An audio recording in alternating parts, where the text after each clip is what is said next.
it's Rhiannon from Blue Dog Board Games, and today we're going to do a solo playthrough of Caverna from Uwe Rosenberg. We're going to be carrying on the Uwe Rosenberg solo series and seeing how this one compares to his other games that I've played so far. This is an absolutely massive game on the table. There's so many components and lots of boards, so unfortunately you can't really see like the whole picture. I've got some of the buildings that are set off to the side, so what I'll do is if I pick a building from those parts of the board, I will like pop a picture up when I'm playing that one so you can see what the power is.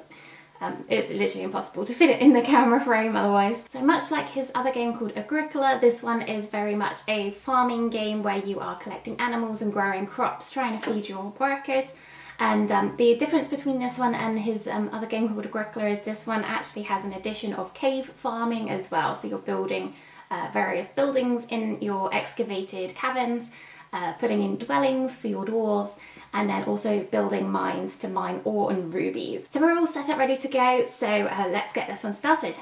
So here we are with our solo setup for Caverna. There are a few, this one plays actually from 1 to 7 players, so there's quite a lot of variability in terms of how you set it up from player count to player count. So I've got it on the 1 to 3 board here, and then this one is for 1 to 7 players as well. This one here, they're all separate boards, this one from 1 to 7. For a solo game, we put this card here, the Developing Wish for Children, on this part. It doesn't really specifically say anywhere, but we're harvesting from round 5 onwards. And in a solo game, I think in a 2-player game as well, you skip round 9. So we're not going to be, as we go down the rounds, we're going to be skipping this one here. And this is our home board. These are all the extra buildings. We've got another one all the way over to the right hand side. And we actually start with 2 dwarves. These are our pending baby dwarves and some stables that are not available to us quite yet. And to start the game, we actually start with 2 food to feed our 2 dwarves. But remember, we're not going to be doing a harvest until round 5, so we don't need to actually feed them quite yet. They're quite happy. So what you do in the game is you draw from a stack of cards. In Caverna, these are in a dictated order when you play in the solo game, so there's no variability at all in the setup. You are playing the same game every single time. And so blacksmithing is the first one we draw for round 1, and then we replenish everything that has like an accumulation arrow. So you may not be able to see it properly, but there's like arrows here, so per round we're going to be adding resources onto various ones. So I'm going to do that now. So there's 1 stone there, 1 stone there. Some of these have brackets as well. So this one has a big 3 and then a 1 in brackets. This basically means if this is empty, you add 3. If it's not empty, you're adding 1. We've got 1 wood here, 1 wood here. 1 food here, 1 food here, and then we've got 2 ore. And this space here, usually in a 2-player game, this starts to accumulate rubies from round 3 onwards, but in a solo game, it just starts to accumulate immediately. And that's it. So we are ready to place our dwarves. The only other thing to mention before we actually start placing as well is if any of these spaces will have more than 6 resources on at any one time. So if you're ready to accumulate again at the beginning of a new round, but it already has 6 resources on, what you do is you do not continue to add. You remove everything and then start again. So this will never have more than 6. The only exception is you are able to spend a ruby to stop that from happening. So that's the only time that you'll be able to see more than 6 resources on a particular space. So rubies are really quite valuable. Off the chart as well, I have like some reference cards, and these explain rubies are really valuable in this game. You can basically exchange them for most goods and most animals, and you can do like some furnishing in your caverns with them. But again, I cannot fit that on the camera, and it's only a bit of a reference anyway. I'll explain what I'm doing. So let's get going with our first dwarf. We've only got 2 to start with. We know that we're not going to be able to have more babies until round 4 at the earliest. So I think in preparation, I'd like to start thinking about baby dwarves and start collecting some resources so I can expand. So our dwellings are here. we need room to have dwarves. At the moment, we've got our entry-level dwelling. This has room for 2 dwarves and 1 pair of animals. The dwellings, the normal dwellings, have room for 1 dwarf. There's a simple dwelling, room for 1 dwarf. And a mixed dwelling, which has a room for 1 dwarf and a pair of animals. And a couple's dwelling, but that one's quite expensive. Which has room for 2 dwarves. So we'll see what we can get. But I think we may just go for the normal dwelling. Where do we want to start? Now, in this game, because there's no sort of variability in setup and it's the same game every time, I like to try and give myself a new goal or a new area to explore. So in this game, I think I want to try and get 6 dwarves. Normally you can only have 5, but there is a special dwelling here, the additional dwelling, which has room for the 6th dwarf only. So I may be able to bring the 6th dwarf in if I have enough room. And I think I may try and get some weapons going as well, because weapons are really quite powerful. So we'll see how we can get that.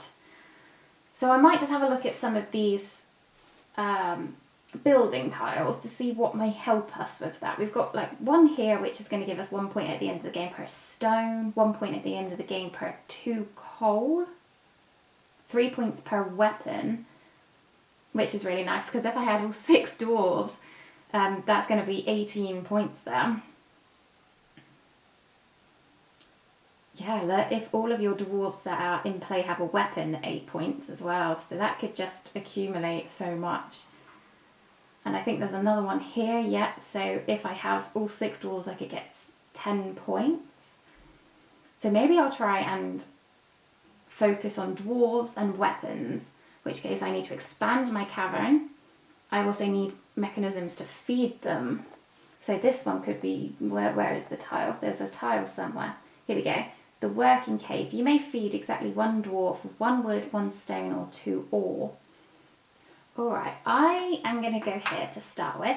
I'm going to pick up this 1 food and I gain 2 ore. And then I think I want to go here, the blacksmithing. So this is where it sort of differs a little bit from Agricola. You can pay ore to craft weapons for your dwarves. So you can pay 1 to 8 to get a weapon strength of 1 to 8. So I've only got 2, so I'm going to pay the 2 to get a weapon strength of 2.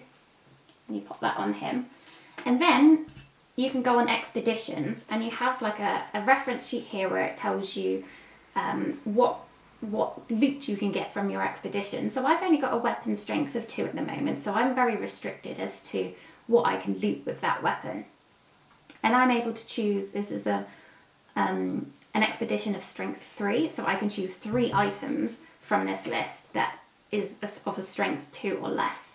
So I think I'm going to go for a wheat, a wood, and should I go for a dog or a sheep?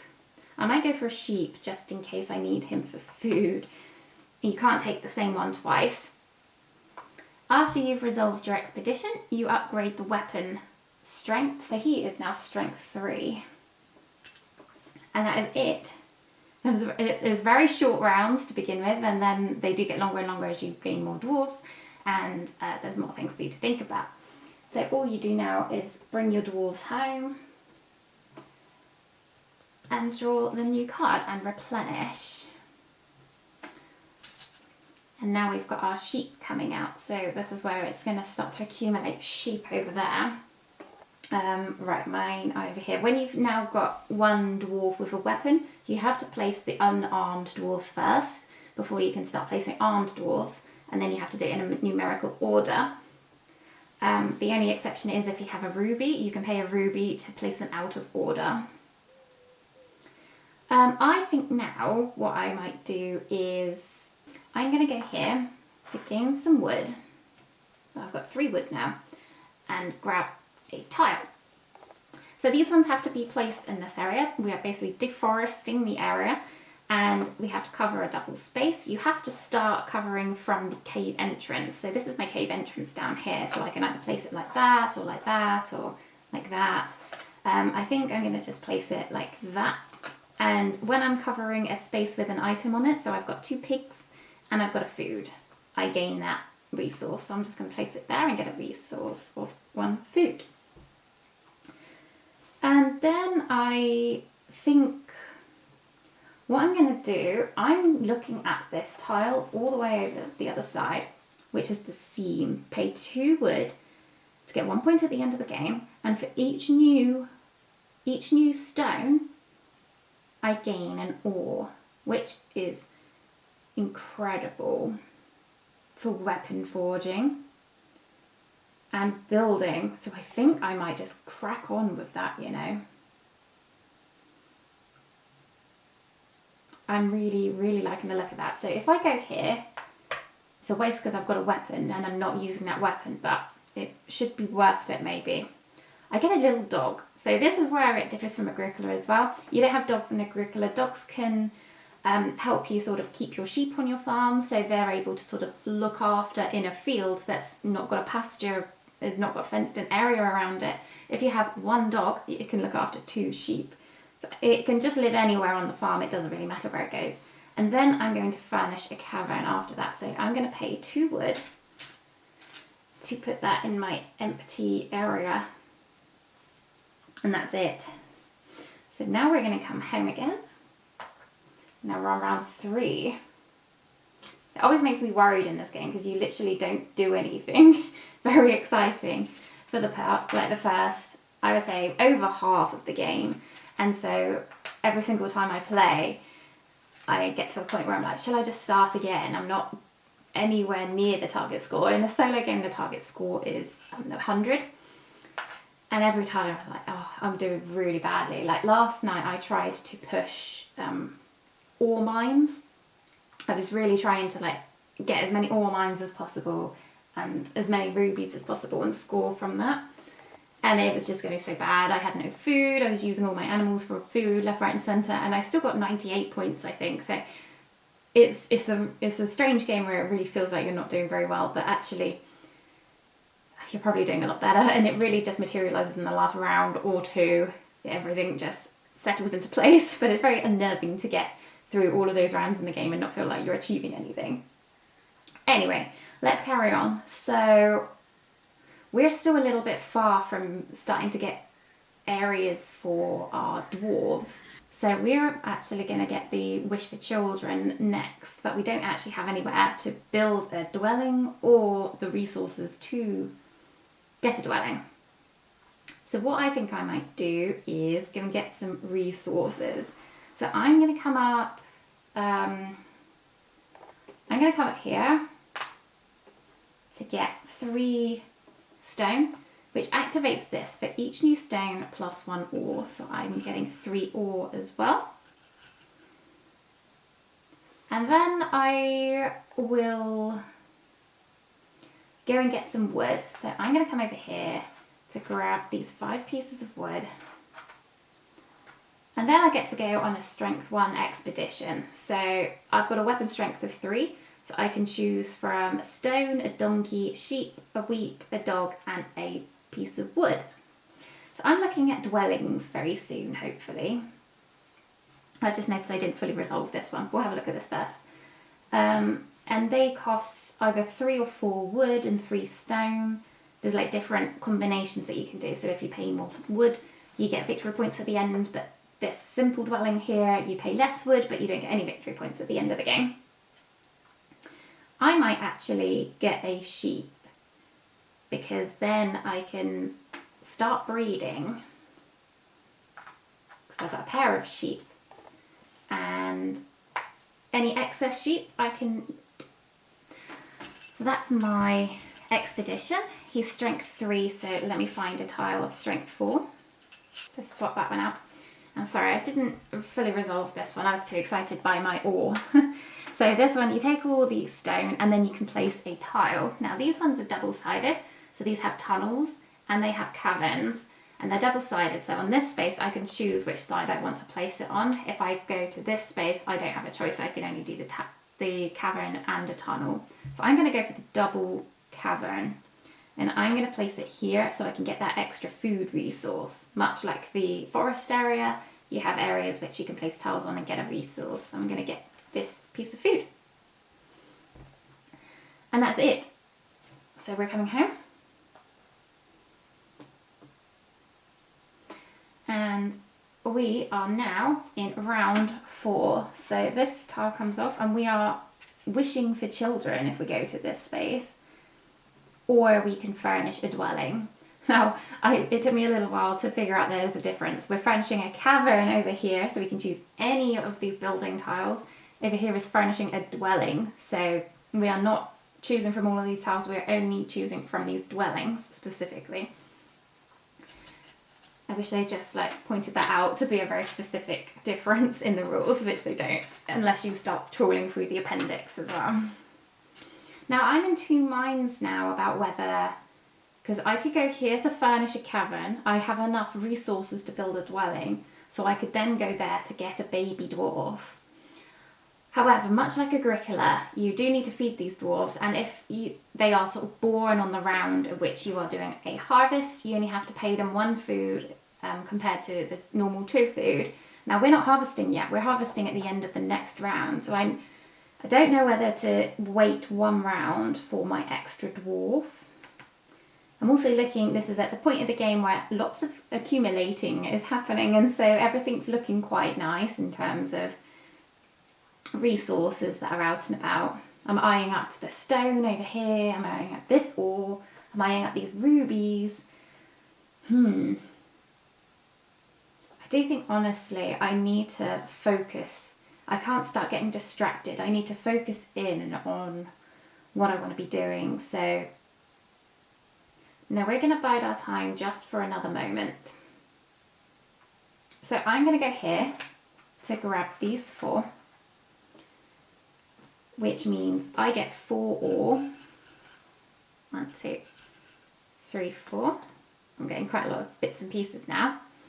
And then I have the opportunity to place this tile, and I have to place it on the tunnel cavern space. I think I may pop it like this. Then I want to use this weapon really. So I'm going to come down here to take these 3. 1, 2, 3, 4, 5, 6, 7, 8, 9. I'm eyeing up this couple's dwelling, which needs 8 wood, so I'd have enough wood then. And then I can go on expedition of strength 1. My weapon strength is 4. So at this moment in time, maybe I'll go for a resource still. I'm going to go for a pumpkin, actually, because that's worth 2 food, and that's just going to be quite helpful. And then you are now strength 5. And that's it again. So we come home, draw the next card, and this is the first round at which we're going to start harvesting. We're going to be harvesting at the end of every round now. So we're going to need to start getting some food going, otherwise we're going to be starving. Maybe I should have been furnishing a little quicker because I really wanted this working cave. You may feed exactly 1 dwarf with a resource. Oh, I don't know, there's always so much you want to do in these sorts of games. You just get distracted left, right and centre, and that's their beauty, I think. And also their challenge. Okay, I don't think I'm going to get distracted anymore. I'm going to go and make a dwarf baby. I'm going to make a dwarf baby. So we're going to go here. We get a doggy. So here's our dog. We are then going to furnish a cavern. We are going to go for this couple's dwelling. We're going to pop him here. And this one needs 1, 2, 3, 4, 5, 6, 7, 8 wood. And 6. 1, 2, 3, 4, 5, 6 stone. It's quite a lot. But now we've got room for another 2 dwarves. So that's really good. I'm then going to go over here to make a baby dwarf. What happens is you just take one other dwarf tile and pop it on top. It's a pregnant dwarf. And that's all I'm going to do. That's all I'm going to do. So we come home. And then we start our harvest phases. So what happens is you harvest any crops that you planted. I haven't planted anything yet, so I'm not doing that. Then we're going to feed. So normally a dwarf needs 2 food. Any baby dwarfs that were born that particular round only need 1. So I need to pay 5. So luckily I've actually got 5. So that's good for another round. We then breed. So any pair of animals will make a baby animal. You have to house it immediately. But at the moment I'm going to have my sheep be looked after by my 2 doggies. And then we're going to proceed with the next round.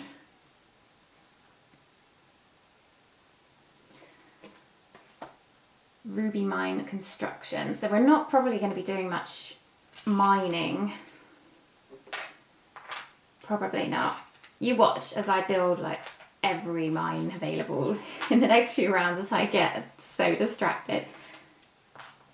So we're nearly at 6. Here we go. This one has 6 on it now. So what happens is we take everything off and add what we would normally to start with as if it was empty. So this one just has the 2 on it. We are at 6 over here. So that one can stay for one more round. Sheep and a donkey. Right, so I've got 3 dwarfs to now place. How do I want to do this? I'm getting a little bit worried about food supply. And those rubies are very valuable. So I think before I think too much more of it, I am going to go and grab these rubies. This one is +1 if you have at least 1 ruby mine. I do not have a ruby mine. I might try and grab this working cave.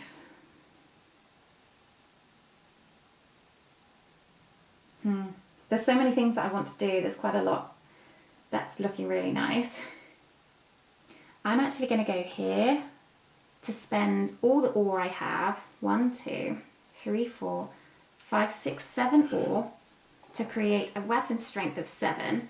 I'm not going to place 7 because it upgrades its weapon at the end of every expedition, so I'm just going to put the 8, but I can only take things of 7 or less at the moment. I'm cheating a little bit. And then it says I could do an expedition of strength 3. So I'm going to have a look what I want to do. I'm eyeing up this furniture cavern here. I've got enough to buy this working cave. 1 rock and 1 piece of wood to get this working cave. And that means I could feed one of my dwarves with wood, stone or ore. I've used up all my ore, but that's okay. What else is there? I think it's a little bit early in the game to start thinking about like the end scoring bits. I'll do that in a bit. This blacksmith's quite nice. Immediately +2 ore. Every time you forge a weapon, you receive a discount of 2 ore. We've already got 2. Maybe I will go with this working cave then. So I'm going to spend a stone and a wood to build this working cave. That is one of my options. And then what else have I got? I can't do the same one twice. What am I going to do with my last one? I think I may go and start planting some stuff because I need food, but then this space is going to disappear. There's so many. I want to go here, I want to go here, I want to go here, I want to go here, and I want to go up here. I think I might go there because that food is just going to be too good to be passed up. So I don't need food right now. I could go for ore or I could go for stone. I'm going to go for a stone because what that means is I can get an ore as well because of my seam. And then I may actually get a sheep because I have room for the sheep right now and any extra I can eat. Actually, no. I'm not doing that. I'm going to get the pumpkin, because the pumpkin, there's some conversions down here at the bottom of the board. The pumpkin is worth 2 food. At any time I can convert pumpkin into 2 food, but a sheep I can only convert to 1 food. So I'm a little bit narrow on my food supply right now, so I'm going to go for that option. Was that a good option? Was that a good option? I think so. I think so. Our final person then, we are going to go here. We're going to take all this food, which is lovely.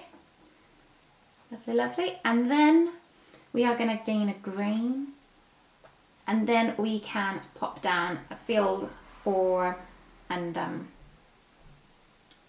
deforested area.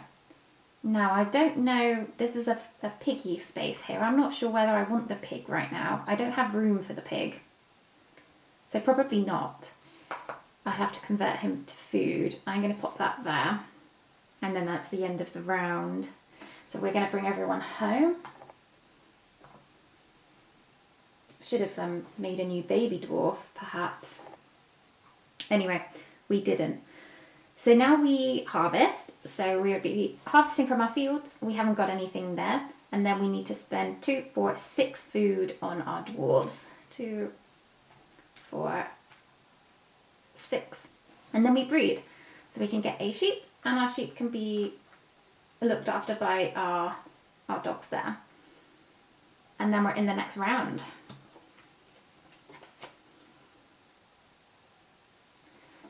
So I feel now that I should be trying to get my next dwarf and looking at a bit of food supply.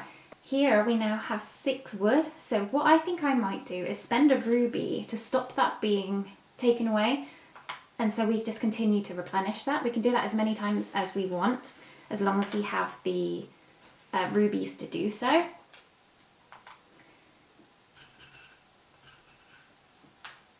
And then got sheep over here, so our sheep are going to be replenishing next round, being taken away next round.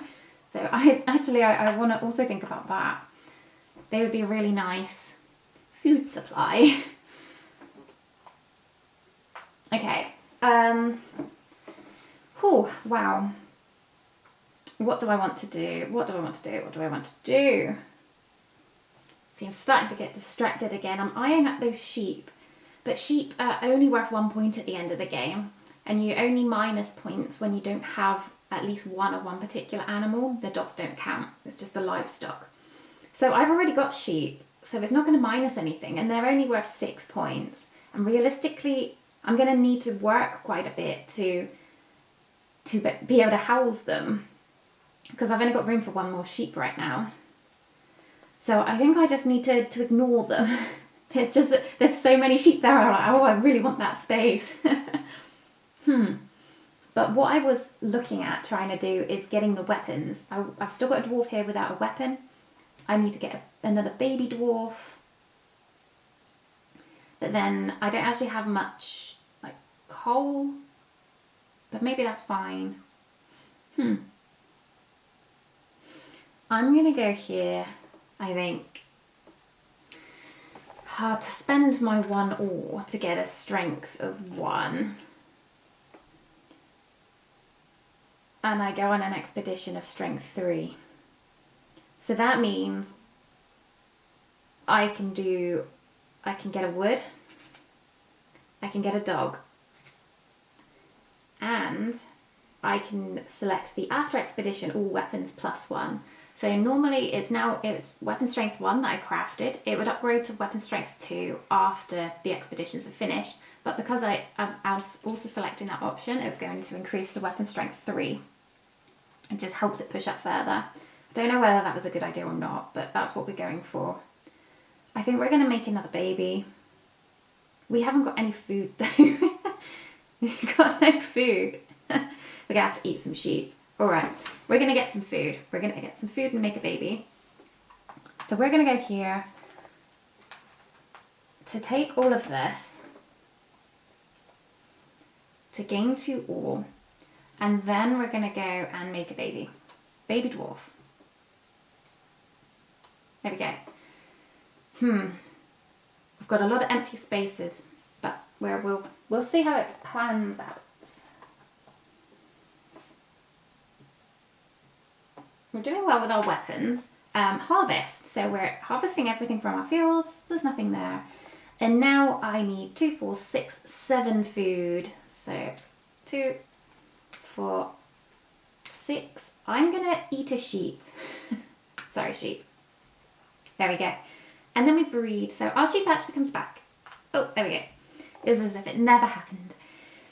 And then we are in the next round, round 8. So this family life one, this one, we are there for flipping the wish for children to urgent wish for children. This one actually allows us to furnish a dwelling and then immediately have a baby, or we can select to get 3 points at the end of the game. We can also now reproduce over here and plant at the same time. So that actually might be a really good option going forwards now. We can look to try and get another room for our dwarves because we are now maxed out. We only have room for 4 dwarves. We've filled all of that up. So maybe that's what we should now focus on to get our 5th dwarf, and then we only need our 6th dwarf. Shall I pay to get that one? I've already done it once. Oh, I don't know. I think I'm going to. Oh, that's probably really silly. Now I've got like 1, 2, 3, 4, 5, 6, 7, 8 on there though, so that's pretty good. Did I just do the or? I don't think I did the or. I can't remember. Apologies if I did. The sheep are disappearing, so only 1 stays there, and the donkeys, we're at 4 donkeys, and a stone, and an or up here. There we go. Okay, before we faff around anymore, we need room for a dwarf. So we need a minimum of 3 wood and a minimum of 3 stone. Ideally, I want 4 wood.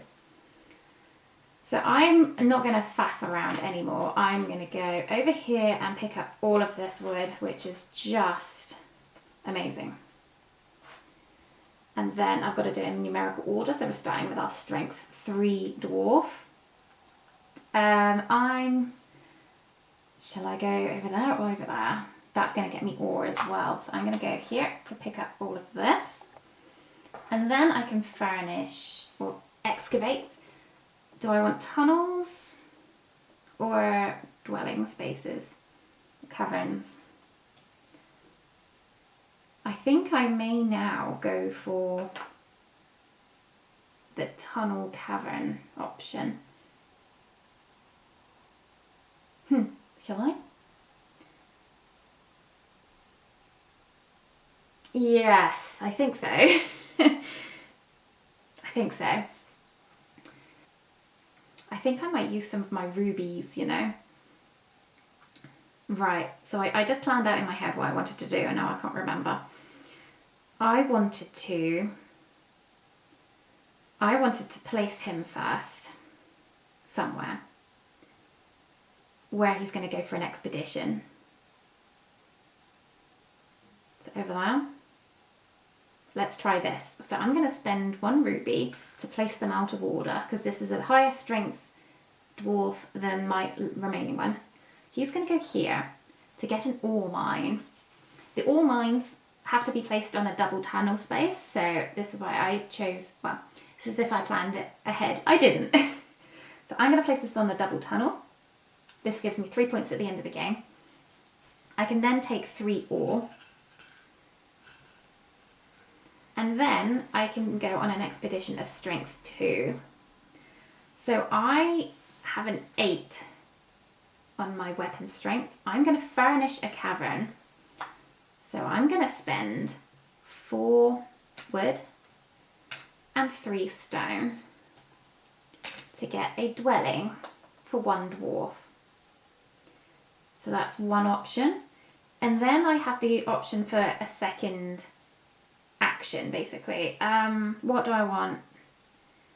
Probably some food. So I might go for a pig. Shall I go for a pig?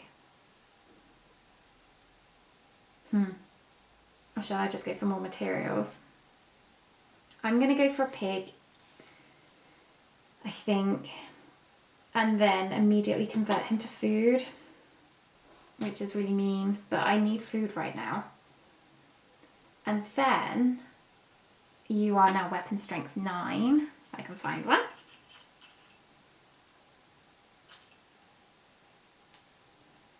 And then I'm going to come over here to have a baby. This is my 5th dwarf.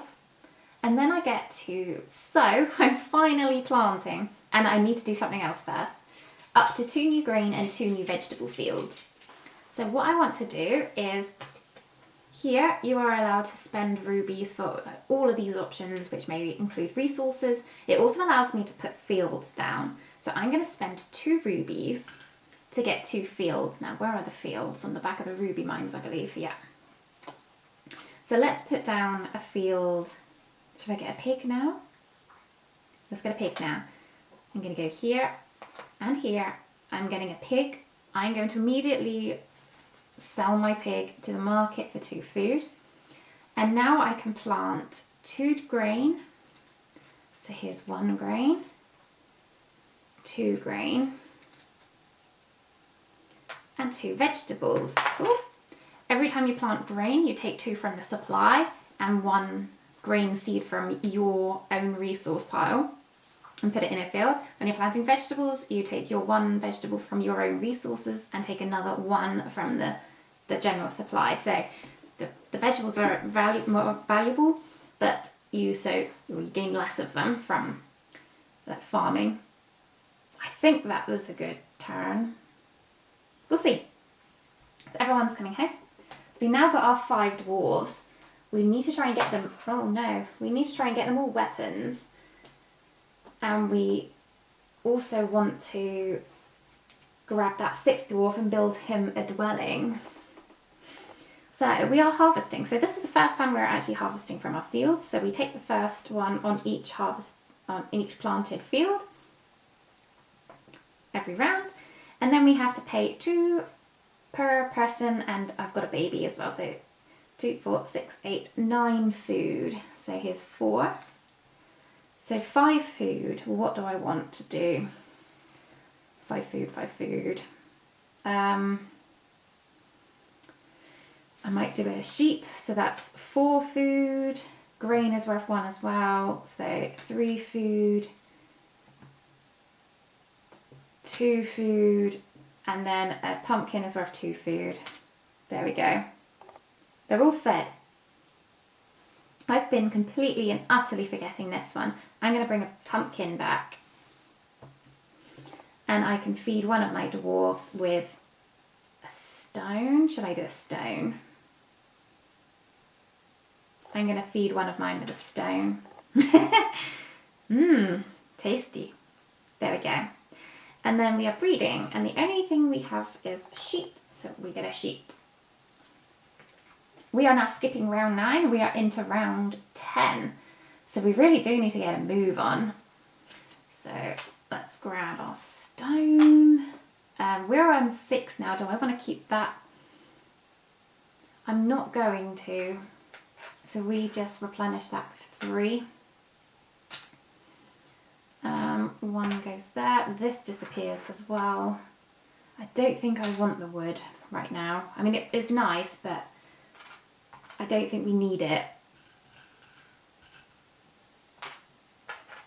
Those rubies certainly came in helpful though. I've still got 1 left. A donkey and a stone and an ore up there. So we've got the ore trader here. So 2 ore can convert to 2 gold for the end of the game and 1 food. I can do that 3 times in that space, which is very nice. So we are going to try and get another dwelling, build this room for this 6th dwarf. We need more animals. So I could have done with that wood really. There's that 4 wood I need for my dwelling. Maybe I'll worry about animals in a minute. So I'm going to go here first of all, I think. and grab these 5 stone, which means I gain 5 ore. 3, 4, 5. Then I've got this unarmed dwarf, so I'm going to go here and spend 1, 2, 3, 4, 5, 6, 7, 8 ore to get you a strength 8. I'm just going to pop the 9 on you straight away. And I can go on expeditions of strength 8, which allows me to furnish a cavern. In which case then, I'm going to do that now. So 4 wood, 3 stone to get room for that 6th dwarf. Very nice. Sorry, I've done it again. I get so excited. I need to place a tile down. Let's go for this. I get 2 food because I'm placing it over a 2 food space. So I've only done the furniture cavern up there. I'm getting too excited, getting way ahead of myself. I could get a stable. Shall I get a stable? Yeah, I'm going to go for a stable and pop you there. And then I may go for a donkey. Or shall I go for ore? You know what? I'm not actually sure what I want. So I'm just going to go for the pig and immediately convert him, I think. I'll see if I want to convert him to food. A pig can be attracted to a stable. The stable can just sort of keep him on the tile. I'll see if I want it to eat him. Okay, I have actually finished now. I've got the stable, the furniture cavern, and a pig. All out of order. We're doing everything at once, it's fine. So what are we trying to focus on? We want to build more, which means we need more resources, which means we need more wood. But I didn't choose to keep all that wood, so that was silly me, wasn't it? I'm also looking at this one. If all of your dwarves that are in play have a weapon, 8 points, but I need food to pay for that one. So maybe I should be trying to focus a little bit more on maximizing my food right now. So I need more animals potentially to eat. All right, we're gonna go here, I think, to grab this food. Grab a wheat and get a new field. I don't want this pig right now. We really want to plant, I think. No, we don't really want to plant. We want resources, but we were silly and didn't choose to keep them while we could. So I think what I'm gonna do, I don't know, is go here. I'm gonna get a ruby mine.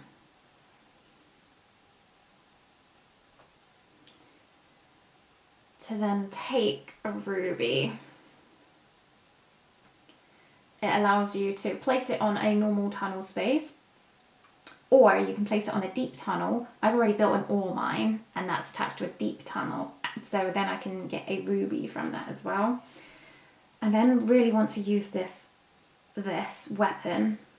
Where can I use this weapon to the best of my ability here, but I don't want to go there. So I can't really. I've got too many meeples out and about. Shall I just go and get this wood? Or shall I make baby dwarf? I don't really want to pay for baby dwarf right now. You know what, we are going to. We're going to get baby dwarf. So this is our 6th and final dwarf. And we're able then to plant. Shall I plant the corn or the pumpkin? We're going to plant the pumpkin.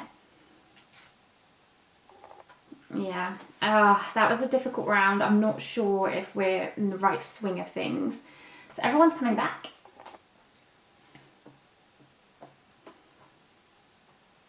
And we have a lot of food that we need to give to everyone. So let's harvest. So our 2 wheat come out and our 3 pumpkins are now out. And then we need to feed everyone. So we're now on 2, 4, 6, 8, 10, 11 food. So I've got 5, so I need to find 6 food somewhere. Let's keep my pig. I'm going to go 2, 4, 6. There we go. And then we can breed. So we're only breeding the sheep still. We are fine because we can put them on here. I've got 3 dogs. They're looking after 3 sheep at the moment. I can have them look after 4 sheep, so that's fine. And that's it. So next round, second to last round, and we've got a lot to do. At least we've got 6 meeples now. So that's something. I always go for the cows because they're exactly the same colour as the wood.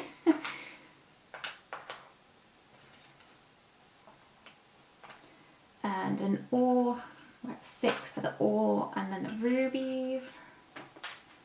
Sheep, I think we're on 6. 1, 2, 3, 4, 5. So yep, now maximised donkeys. And this all gets put back as well. So these 2 get removed and these 2 get removed. And that's it. So, oh my gosh, I need wood desperately. And I need to go and also, I've got this round and the next round to get all of my dwarves with a weapon. So I'm actually going to do that immediately. So let's not mess around, just in case as well. I'm only going to spend the 1 because just in case I don't get any more ore, I will probably get ore, but just in case I'm only going to spend the 1 because I need you next round to get a weapon. Actually, looking at that, we've got this, which may be better. 1 of strength 1. No, we're quite happy, I think. We're quite happy. Actually, yeah. I'm just going to move him over here. It's the same thing. This is spending ore to get a weapon of strength 1 to 8, but then the expeditions is different. So here I can go on an expedition of strength 3. This one I'm going on 2 separate expeditions of strength 1.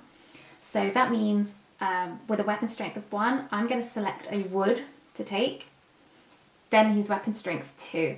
Then we go on another expedition of weapon strength 1. I'm not sure what the terminology is. It's my weapon strength versus the expedition level. So only going on an expedition of level 1, which means I take 1 item, and he's weapon strength 2. So I may go for another. Let's go for a wheat, I think.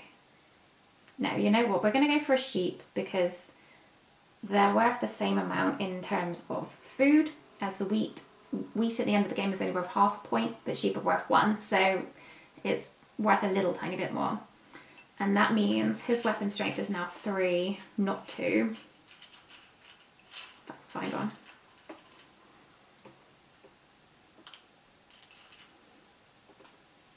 So he's now sorted. And we're going to have to, I guess we could do that with you now. Do I want to do that with you now? I don't think so. There's no rush to get that. So let's just hang on for a moment. I really, really, really want those donkeys. Again, I'm looking at these donkeys because there's so many of them, but I'm like, I only need 1 donkey. So maybe I just ignore the donkeys. I need to actually go here. I'm going to take these, which means I get 2 ore because of my C. So I do have my ore ready. And then I'm going to get a double cavern space. Got weapon strength 3 here. I want to try and get you, which means I need lots of wood. I still don't have any cows as well. In order to get cows, you can choose it as like an expedition loot reward, or you can buy it for 1 ruby and 1 food. I don't really have any room for them right now. But if I don't get one, it's only -1 point, so. Alright, I think I'm going to spend a ruby to place my dwarves out of order. Controversial. Probably not a good idea. We'll see how it goes. I need wood, so I'm going to go here, grab this wood. And then I'm going to go on an expedition of strength 1, so I can choose what I want. I don't know whether to go for like a paddock, or whether I should furnish a cavern. You know what, I'm not going to do either. I'm going to get a stable and put you here. So you're now weapon strength 10.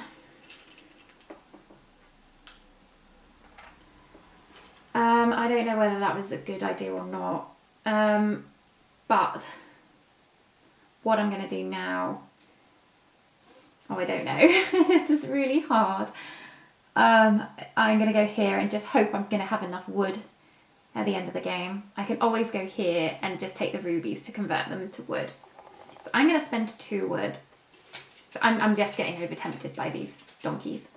So buying 2 wood, this is basically upgrading all of my paddocks into areas where you can enclose. So I'm spending 2 wood to put a 1 tile paddock down. I think they're in the back of here, yeah. So I'm going to choose this one here.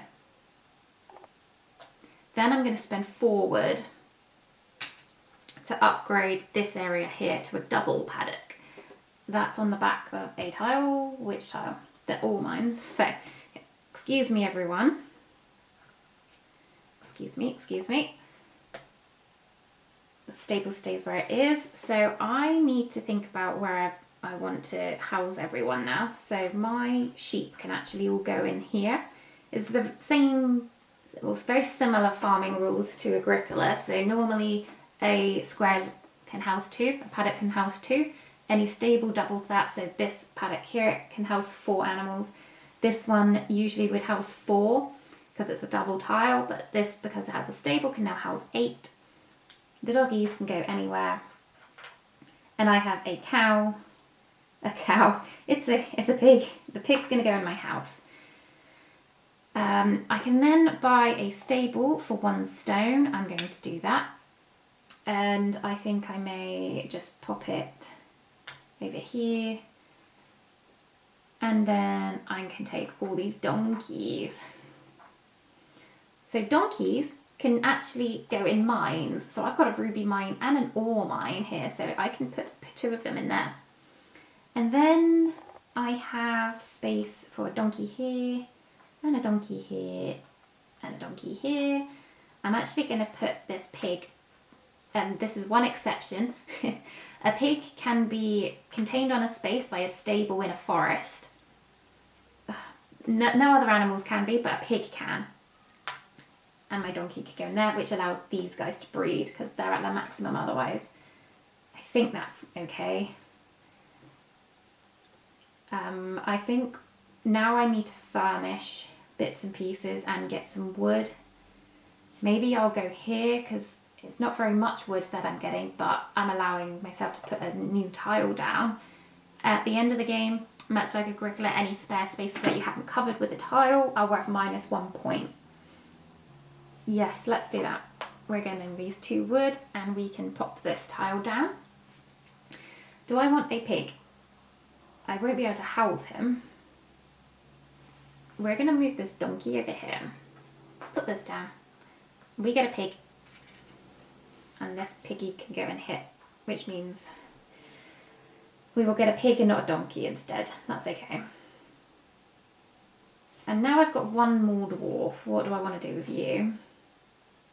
I think because quite a lot of the spaces that I want to go to are full right now, I'm actually going to go and pick up these rubies because they're so versatile. And I have a ruby mine, so I get an extra ruby for that. Oh, I think it's deteriorating. So now we will come home. On the plus side, everyone bar 1 is armed. So we are, as long as we can build that 1 tile, we're definitely able to get quite a lot of points that way. But let's focus on feeding everyone first. So we are harvesting and all of our fields are now dry. So it would be a really good idea actually to try and plant lots of stuff. Now we need to spend 2 food. So we need 2, 4, 6, 8, 10, 12 food. I don't have any right now. So let's do 10, 9,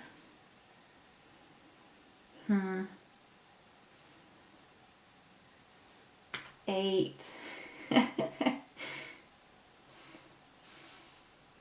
7, 6. 2 donkeys are worth 3. 3 food left. 3 food left. Do a sheep. 2 food left. I'm going to do 2 rubies. Oh no, 1 ruby is worth 2 food. Or, okay, we fed everyone. We're fed everyone. Now we breed, so we get a sheep and we get a pig and a donkey. Oh, pig's upside down. Pig, donkey. And then we are in our final round, ruby delivery. 2 rubies come out, and plus 1 ruby if you have at least 1 ruby. Oh, at least 2 ruby mines. So we desperately need wood, and we need to be building lots of stuff. And we need our final dwarf to have a weapon.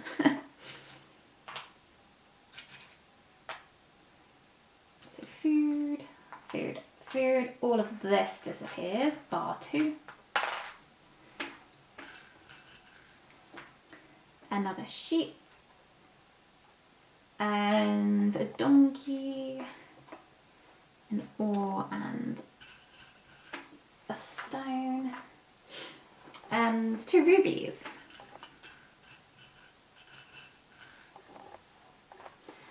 Wow, so I know what I want to do with this guy, I think. Yeah, we're going to have to get him a weapon. Do I want to go to this space, the blacksmithing or the adventure? I think we're going to go for the adventure. So I'm just going to spend, do I want to spend all 3? Let's spend all 3. We're not going to have anything at the end of the game, which allows us to, oh, for God's sake, I keep forgetting this, the working cave. I can still feed a dwarf with a wood, a stone, or a 2 ore. We're going to spend the 3 ore. So we're weapon strength 3. Ignore me because I'm going to put the 5 on it to represent after he's been for 2 expeditions. But the first one, he was weapon strength of 3. So I'm actually just going to take a wood because I need wood. Then I think, then he's weapon strength of 4. I'm going to take a pumpkin. So that's brilliant. Now we need to place this guy. I need, what do I want? I need 3 wood, 2 stone. That's fine. I think we might do that. So I'm going to go here to furnish a cabin. I get a doggy. Where's my ducks? And then I can furnish. So that's 3 wood, 2 stone to get this weapon storage. At the end of the game, that's worth 3 points per weapon a dwarf is holding. It's nothing to do with the weapon strength. It's if a dwarf is holding a weapon, they're worth 3 points. So that's going to give me 18 points, which is really, really nice. We now need, what do we need? We need wood. So where can we go and get wood? Over there, which allows us to go on an expedition. If I pay a ruby, I could furnish at the same time. Would that be good? Probably. I'm going to do that. I'm going to pay a ruby to play my dwarves out of order. Who do I want to play out of order? Let's do the lowest ranking one. So 9. 9 is going to come here to grab these 3 wood and go on an expedition of strength 1. Which one's going to now get me more points? This one here. So I'm going to spend 1 point, 1 wood, to build this broom chamber, which is going to be worth 10 points for 6 dwarves at the end of the game. I have all 6 dwarves, so that's very nice. You are then weapon strength 10. Honestly, it doesn't actually matter now. I don't believe, I haven't come across anything which would make it matter as to what weapon strength they are, but I'll do it anyway, just in case. There's probably something that would make it significant. Okay, so I've got one more dwelling space or cavern space. I want this supply storage, so that allows me to get 8 points if all of my dwarves that are in play have a weapon. They do. I need 3 food for that. So what I might do, I ideally want to plant, because if I can plant, I'm going to get an extra, like, quite a lot of points, basically. Alright, so first of all, I'm going to go here to get rid of some minus points. So that means you need to come up. Oh, we've got loads of dogs. And you're just chilling there. Which means I'm not actually minusing any points here now, because I've filled up all of my spaces. And then I can plant. So I'm going to plant 2 grain.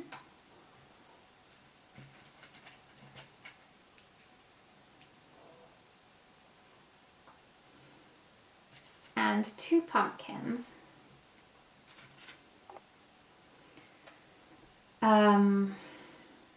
So that's really nice. I now need to, I've only got 2 people left, so let's not get too distracted. I need food, and I've got the wood, so that's fine. How do I get food? I could go up there to get food. I could come down here to get food. Anywhere else I could get food. Ideally, as well, I'd like a cow. How can I house a cow, though? Ooh, what I could do is move all of these sheep onto this dog space. I won't be able to breed them anymore, but that's okay. My pigs are over there. Donkeys are absolutely fine. And then I could put my cow in the big paddock. In which case I need 4 food. There's nice 4 food right there. Is that the best thing I can do? Or should I go on expeditions? I don't really want that though. We're actually, what we're going to do is get rid of this pumpkin and a ruby to get 3 food. Because that's worrying me. We can now pay for this. 3 food and 1 wood. That's fine. We're happy. So how are we going to maximize our points now? We also need to feed our people in a minute. Oh, I wanted to get a cow as well. Oh, darn it. Darn it, darn it. Maybe it would be better to go up there then. Yeah, I think so. Let's take my ruby back and my pumpkin. Let's just think about this a little bit more. What do I want? I want a cow. It's only worth 1 point at the end of the game. In fact, it's actually worth 2 because at the moment I'll be minusing 1 point, but my cow is worth 1 point, so. Okay, I've got a plan. I don't know whether it's going to be the best thing that I could have done, but this is what I'm going to do. I'm going to go here to grab a ruby mine. So that's going to be worth 4 points at the end of the game, which is very nice. And then what I'm going to do is come up here. So this is and then or. So I'm not doing the first part of the action. I'm just going to do the expedition of strength 3. I'm going to furnish a cavern. So I need to find a way of getting 3 food. So now I'm going to get rid of this pumpkin and this ruby, which gives me 4 food. I'm going to get spare food and a wood to put this final one in place. That's amazing. So I've got 2 more bits and pieces now. So what do I want now? Strength 10. I can get my cow. Oh, that's actually really nice, you know. Let's do some maneuvering. Can I get my sheep out? Oh, I don't know. How can I do this best? I can spend 1 wood to make a little pasture. That will be worth 2 points at the end of the game. And I can then get a cow. I might do that. So I'm going to spend my final wood to get a pasture. Let's just take it from here instead of trying to flip things.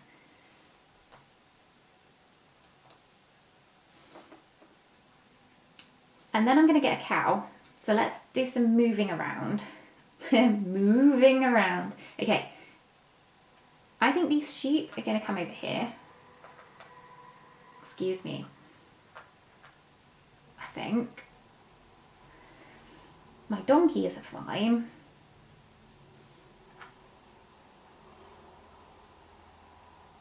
Oh, I don't really need to move this sheep, do I? It's just got 1 cow in a massive field. That's fine. I think I can breed everything, bar a cow. But then I could actually spend... Right, we'll do that later. That's fine. That's really good. And that's all of my people out. You're actually strength 11, but I'm not going to change that now because that won't make any difference. Wow. Right, let's do a harvest. So everyone comes home. We need to now try and feed all of these people.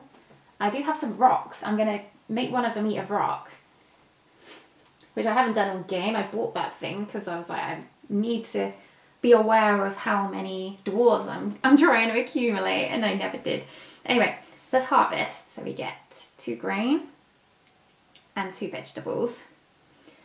So I need 2, 4, 6, 8, 10, 12 food.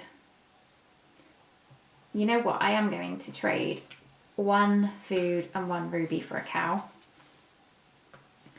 And then how do I get 12 food from all of this? How do I get 12 food?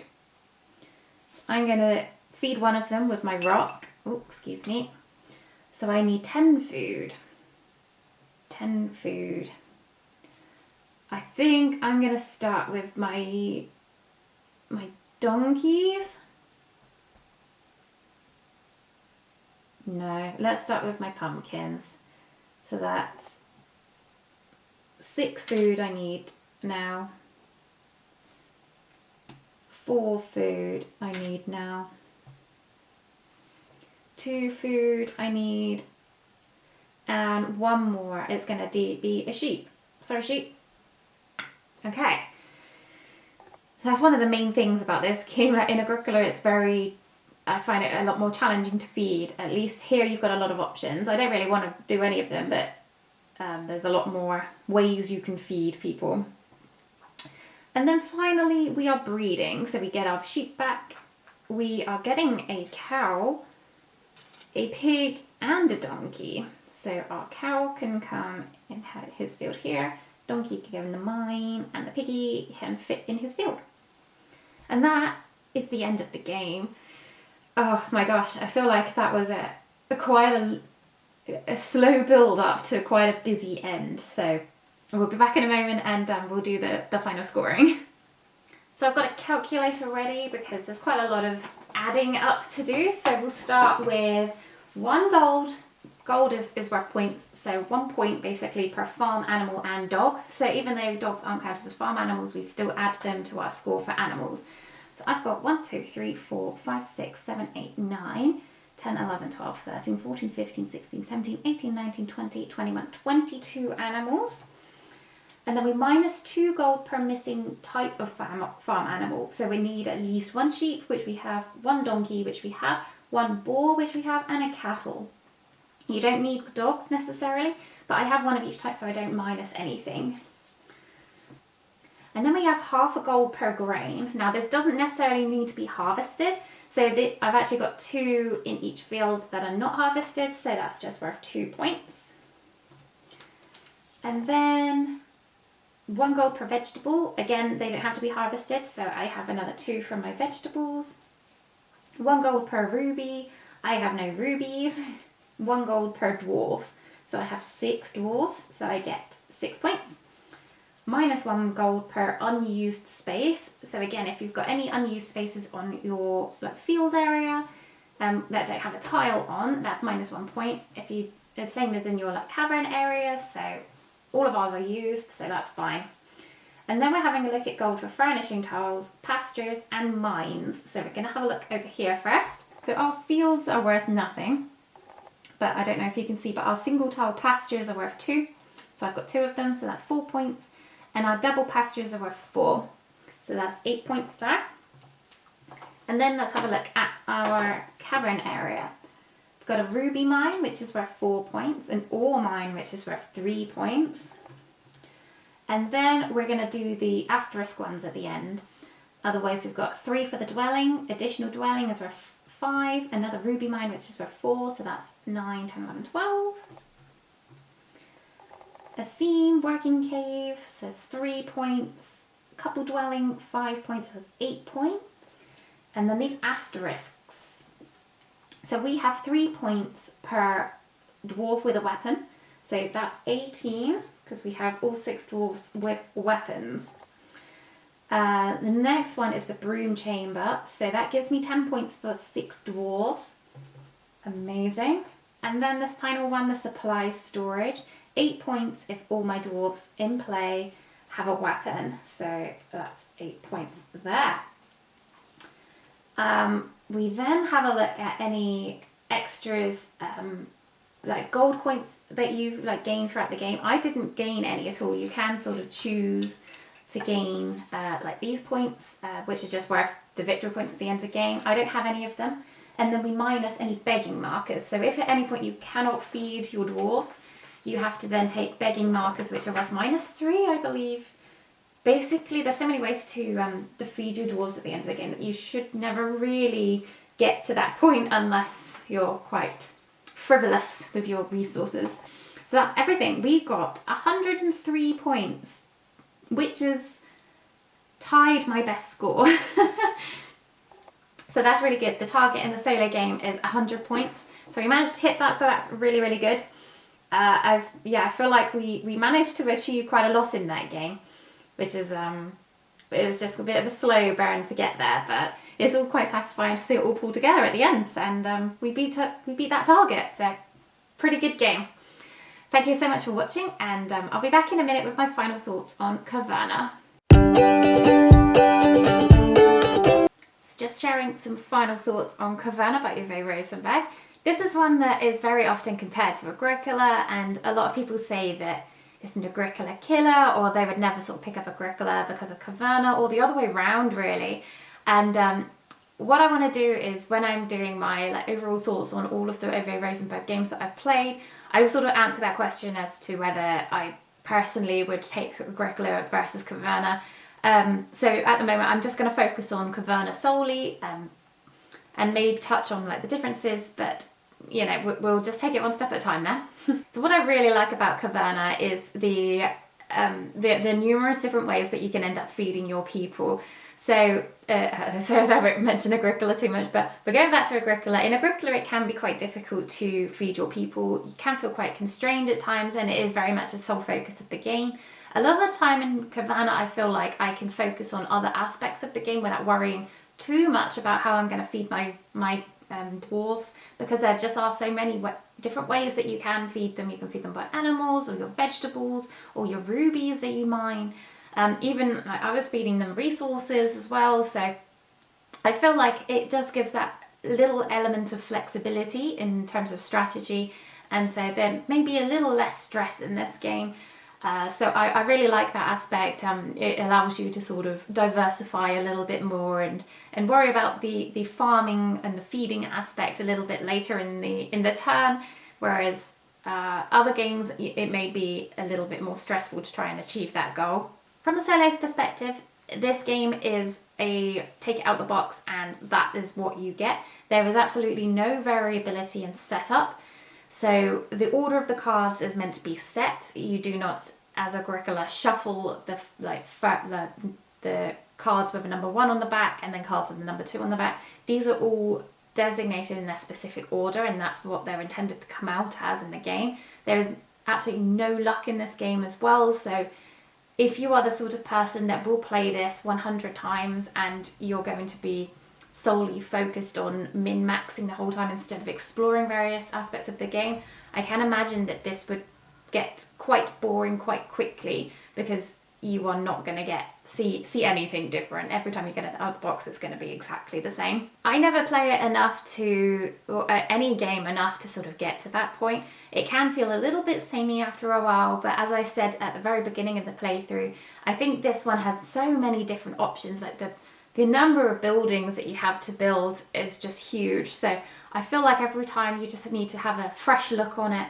have a look at what buildings you have not maybe played with before, and really try and focus your strategy in on see how that plays out and try and maximize that. I think that's where the interest would come from a solo perspective on this game. It is a little bit of a shame that they haven't sort of carved out a better way of playing this game solo.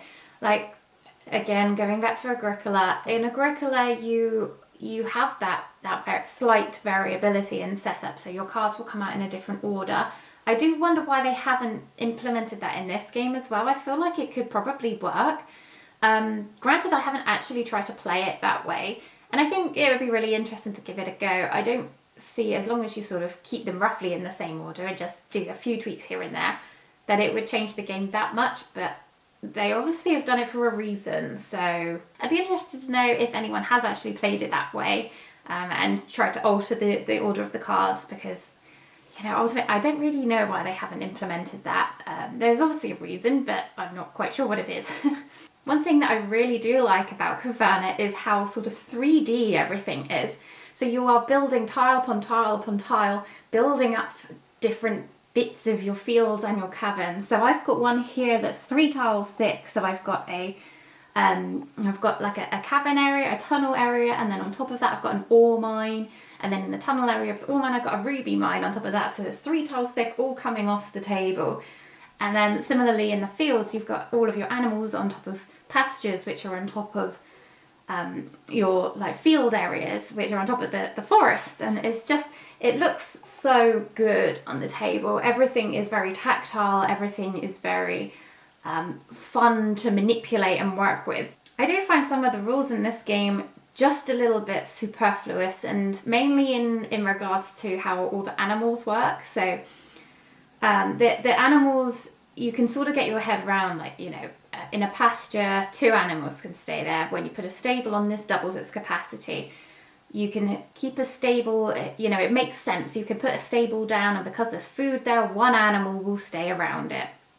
But this one builds even more on that. So your mines can house 1 donkey each.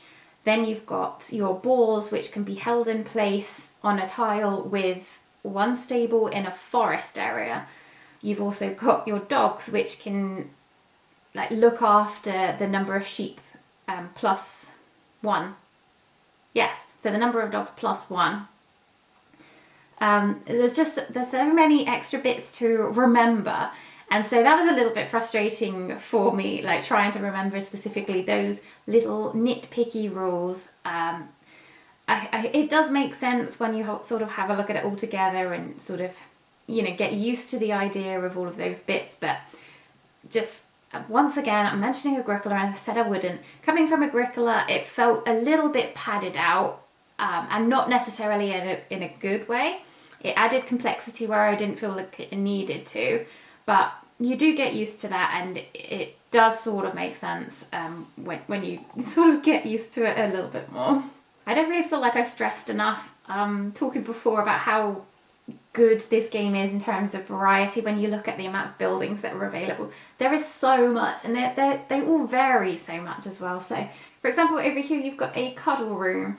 You can have in this room as many sheep as you have dwarves. And so, you can start to manipulate where you keep your animals.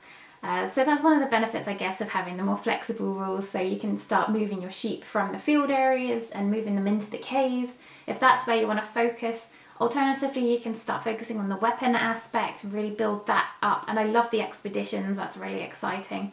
I really sort of like the how free-flowing and how much choice there is in this game. You can really sort of focus, you feel like you can focus on any aspect and really run with it. So if, for example, I really wanted to do all the ruby farming, I could just really push that aspect of it, and I feel like it could be a viable strategy in any sort of game you're playing. And I'm only beginning to see that now after playing it. I think this is my 7th time playing this like back to back, because I think, was it last night or the night before, I tried to focus on ore mines, and I really felt that I was struggling. So much so that I got about 20 minutes into the game and I thought, I'm just going to call it here. I'm not getting anywhere. I really felt that, you know, I wasn't really doing any farming in terms of like crop farming. I wasn't getting any animals. I was literally only like building like stuff for my dwarves, enough to keep my food supply ticking over, and then doing ore, and then I've got loads of ore, and then I was getting points off my ore.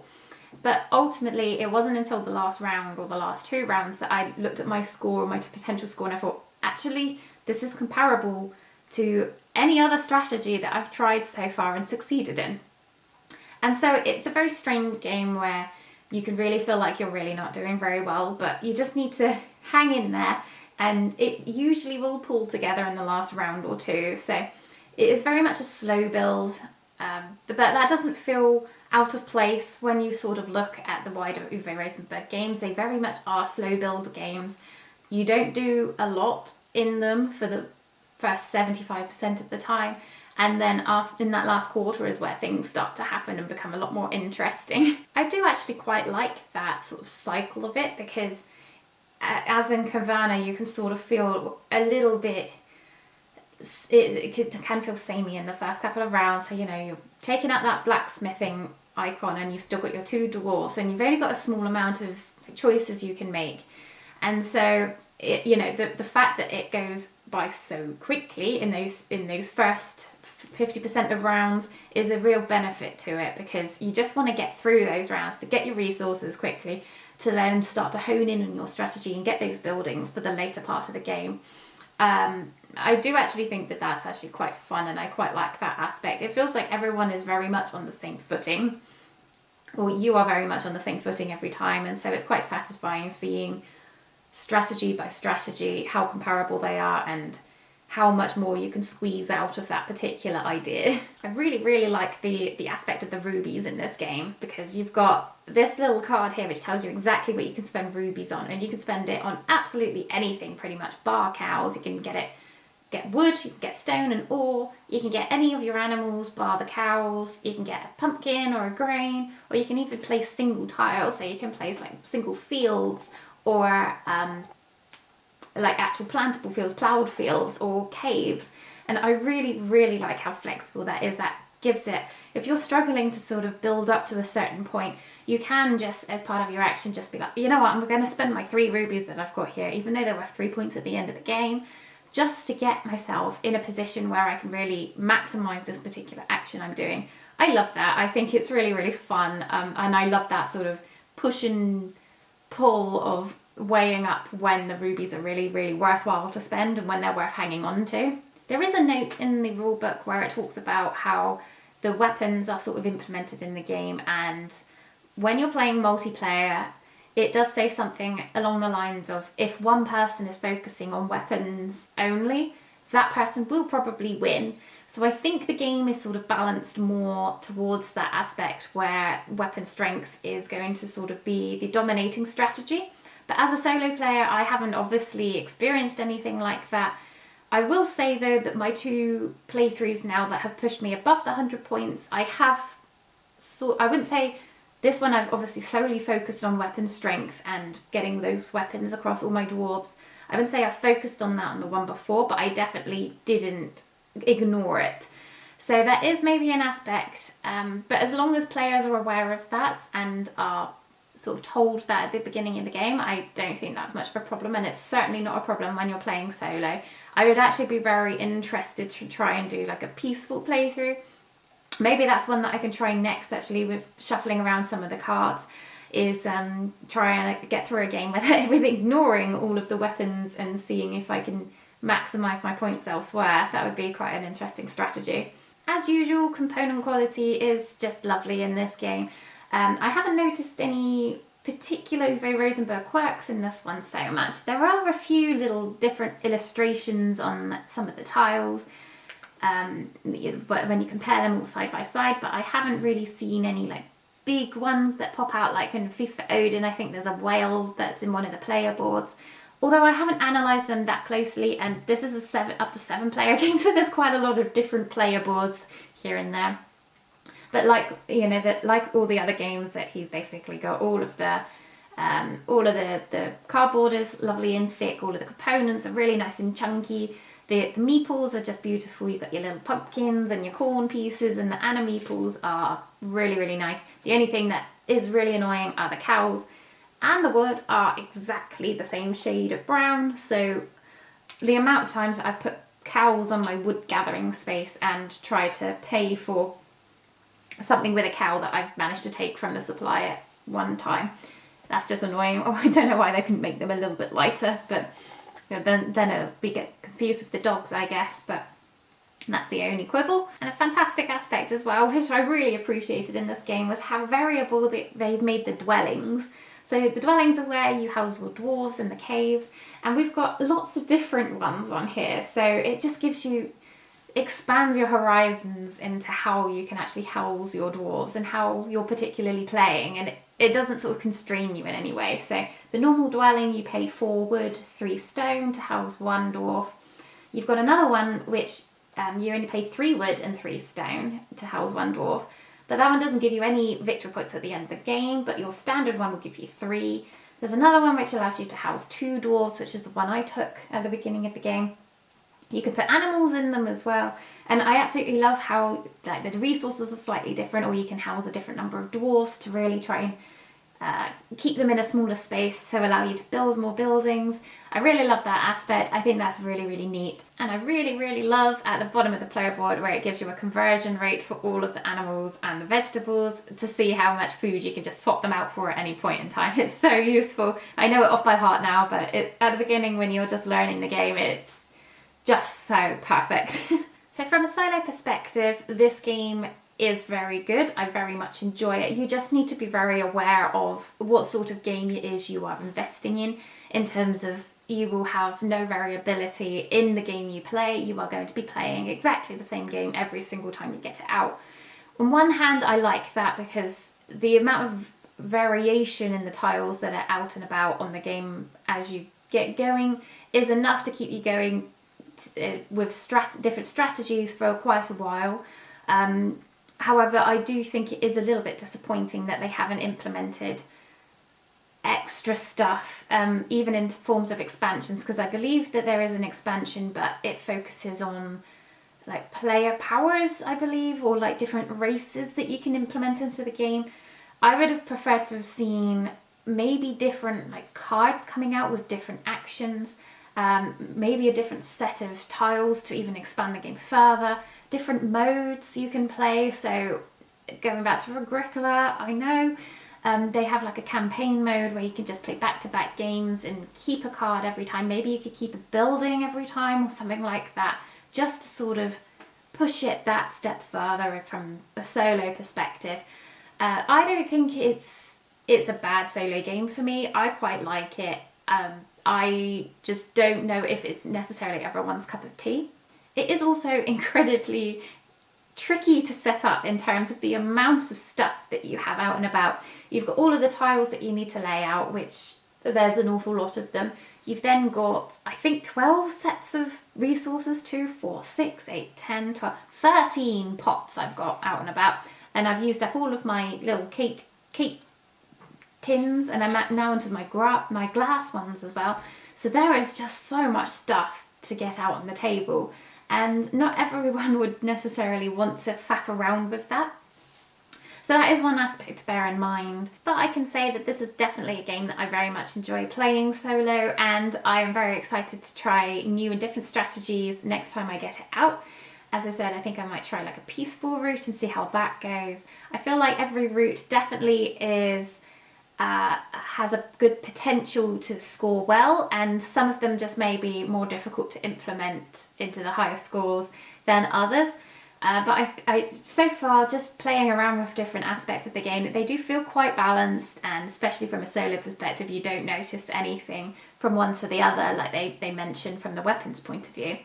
So yeah, I would very highly recommend Caverna solo, as long as you know that you are getting the same game every time. So that is Caverna by Uwe Rosenberg. I hope you enjoyed this series so far, and I also hope you enjoyed this playthrough. If you did enjoy this content today, please consider subscribing to my channel and you will be let know of any future releases that I do. Otherwise, have a lovely rest of your day. Thank you so much for watching. Bye bye.